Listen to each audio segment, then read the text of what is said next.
Hello, I'm Jody Wolf, and you're listening to Expoz, February 24, 2020, 11:46 p.m. in Birmingham. Topic is 2 minutes, and I'll explain that toward the end. But 2 minutes, and it's going to make a lot of sense. But first, let me tell you what's happening today. Here in Alabama, this morning, earthquake. At least this is what it appears to have been in Mobile, Alabama, felt through Mississippi, and one man in his garage has a shop and has a large metal door like many do, and I have one identical to his. It vibrated along with windows and some things on the shelves, but yet no one said there was an earthquake. So what happened? Well, now you go back and you have these reports come from South Carolina, keep coming on down through Florida, Georgia, Alabama, Mississippi, skip over into Texas, Arizona, and then into San Diego, all felt what seemed to be an earthquake.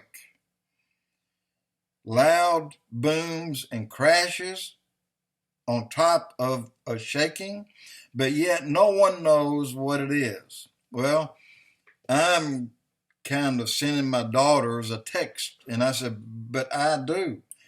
In the book of Revelations, it tells us of strange things happening worldwide just prior to the coming of Jesus. And the church will leave early on during these things.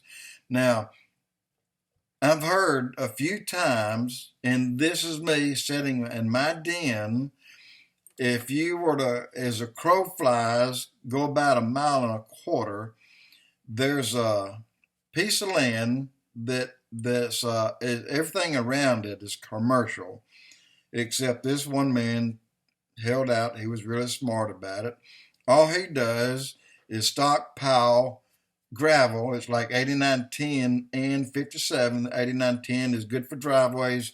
57 is what they use for septic tank and field lines, so forth, and sand. But what got me was I started hearing these, like a dump truck backing up and stopping quickly, and you hear the gate slam. Well, that's to jar the bed so that the load will slide on out. I started hearing that, and it really ticked me off. And I'm talking about at midnight. This went on, and it finally stopped somewhere around 1. A few nights later, again. Finally stopped. A few nights later, again. This time I drove down there. Well, I couldn't find anyone. Dark as it could be up there. Sat around and listened, didn't hear anything, so I drove back home. Like I said, it took about 2.5 minutes to get there. And at the same time, I'm out here in my shop right now, and about a dozen times so far in the last, I'm going to say, 1.5 years, I have felt my feet planted on the cement, and like the cement kind of shook.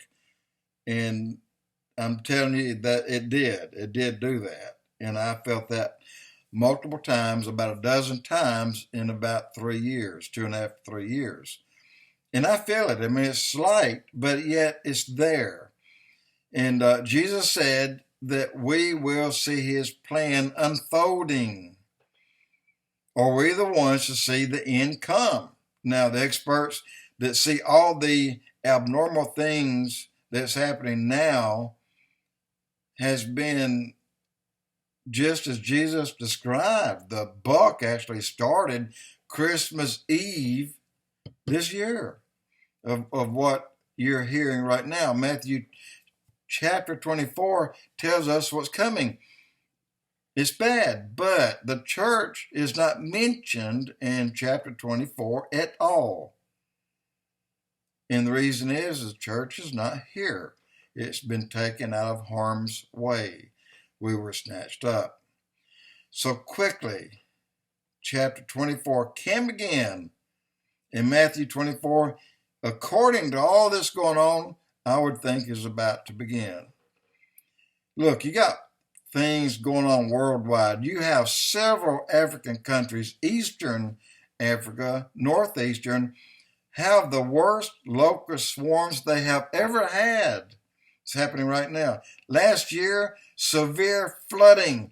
This year, severe drought. In the Sahara, ready for this? That is snow. 1,000 square miles got several inches of snow. Snow bombs hit in England with record flooding, including Holland, the Netherlands, and all these countries bordering the Atlantic going northward toward Russia. And I'll mention that again in a moment. And it's coming faster every day. A dozen volcanoes erupting from Mexico southward. A dozen at one time are going off today. Flooding in Mexico, west and south Mexico. So the snow bomb, as it's called, that hit Spain and ran 2,000 miles northeast to Russia, it hit Finland, Scandinavia, England, hit about 4 days ago. The biggest snow, the worst flooding on record. India is half underwater and half in drought. These things have never hit so many countries at the same time as it is right now. It's so biblical, and I pray for all while keeping one eye open. Don't sleep too tight. But here are the two that really gets me. Now, you have Qatar in Saudi Arabia, not too far from Kuwait, these oil-rich nations. Now, this one, you have those skyscrapers. They're building these giant skyscrapers. They're building islands out there that looks like the globe. They're pumping in billions and billions of dollars in building, and they're bringing in billions and billions of dollars of people coming in and spending their money and just dropping their money on these hedge funds and making lots of money in the process. Well, to their surprise, now get this, they receive far less than a quarter-inch of rain per year, but they just had several inches of snow on Qatar, Saudi Arabia. And then again in Sahara, 1,000 miles, 15 or 2,000 miles south, and they got 1,000 square miles and got pounded by a snowstorm. Only in the end of days can this happen. Now, what I have here, 2 minutes. This is something that's bugged me for a long time. Look, when I hear some good preaching and I'm in a church, even one that I've not been to, if they're good enough, I'll get up and I'll go to the altar. I'll do it, and I've done it in almost every church I've ever been to. There's many times when I would have been in a church and they hold an altar call, they sing one verse, like of a song, like less than a minute, maybe a minute and a half. Every time that I almost get up, I just kind of wait. Well, let them sing one more chorus, one more, and then they don't. It's over. I'm just asking people, please think about this. Tell your church to extend their altar call by 2 more minutes. How many people do you think would receive Christ in that 2 more minutes?